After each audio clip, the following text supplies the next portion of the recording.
नमस्कार, आप सभी का स्वागत करती हूँ चैनल पर। मैं त्यागी उम्मीद करती हूँ आप परिवार के संग स्वस्थ और सुरक्षित होंगे। इसी कामना के साथ कहानी की शुरुआत करती हूँ। आप जीवन में उन्नति और तरक्की करते रहें, प्रभु से यही प्रार्थना करती हूँ।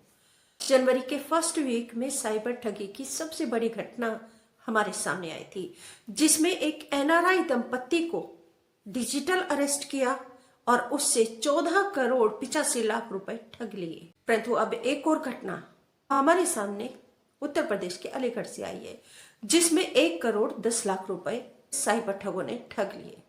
एनआरआई दंपत्ति के साथ साथ दिल्ली के ग्रेटर कैलाश में एक बिजनेस वूमेन जो कि लगभग 75 साल की बुजुर्ग महिला थी, उनसे भी 7.5 करोड़ रुपए ठग लिए थे। परंतु अब उत्तर प्रदेश के अलीगढ़ में जो 1 करोड़ और 10 लाख रुपए की ठगी हुई है, एक बैंक में सीनियर पोस्ट से रिटायर्ड एक ऑफिसर के साथ साइबर ठगी की गई है। आखिर एक बैंक अधिकारी कैसे साइबर ठगों के जाल में फंस गए, पूरी कहानी आपको बताती हूँ। बस आपसे निवेदन करती हूँ, प्लीज जल्दी से चैनल को सब्सक्राइब कर लीजिए, मेरे फैमिली मेंबर बन जाइए। घंटी दिखाई दे रही है, इसको दबाकर ऑल पर सेलेक्ट कर लीजिए ताकि आपका और मेरा एक अटूट रिश्ता बन जाएगा। आपको भी सुनवाती हूँ रिटायर्ड बैंक अधिकारी को ही, सुनिए उनसे उनके साथ क्या हुआ। मनीष कुमार शर्मा है। मैं बता दूं, मैं पंजाब नेशनल बैंक का रिटायर्ड डिप्टी जनरल मैनेजर हूं। मेरे साथ में फाइनेंशियल फ्रॉड हुआ था। शुरुआत में उन लोगों ने एक ग्रुप में छोटे सा लिंक भेजा कि इसमें से 35 से 40% रिटर्न पर वीक देंगे। मुझे विश्वास ही नहीं हुआ। मैं बैंक का खुद डीजीएम रामन के बकवास है सब। तो इस सबको रजिस्टर किया मैंने। 2 नवंबर से वो लोग मेरे पीछे लगे थे, पर मैं रजिस्टर करता चला गया। फिर 16 दिसंबर को फाइनली उन लोगों ने एक अपील की, अब थोड़ा सा अमाउंट लगा दीजिए।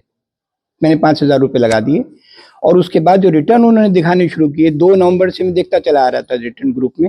और फिर मेरे साथ में फिर पैसे लगाने शुरू किए, लोगों के भी रिटर्न थे। तो लगभग मैंने पाया कि काफी लोग हजारों करोड़ तक पहुंच गए पैसे कमाने में। तो मैं सोचा मैं पिग्मिया क्यों पीछे रहूं, मैंने भी लगा दिया।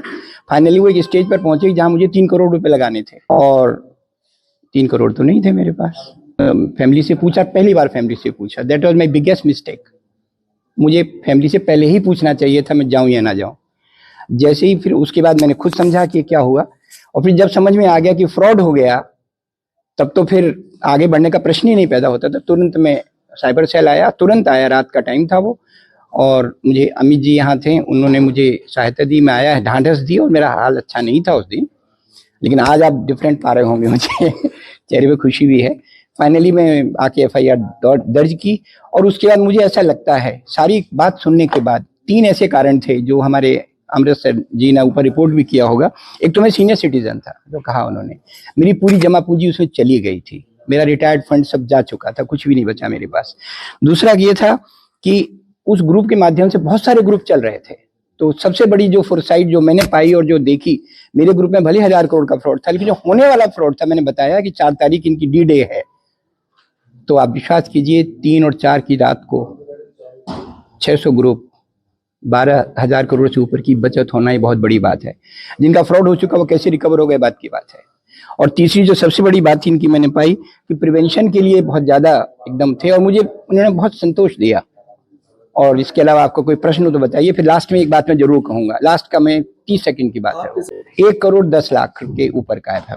बहुत ज्यादा संतुष्ट रहा हूं। और सबसे बड़ी बात क्या है, जी पुलिस के बारे में मैं 3 बातें कहना चाहता हूं। एक तो इन्होंने मेरी बात को ध्यान से सुना, बहुत ध्यान से सुना।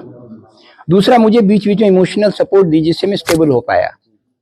तीसरी बात, मेरी बात से सुनकर वो डायमेंशन इन्होंने खोजी जो मुझे नहीं पता थी।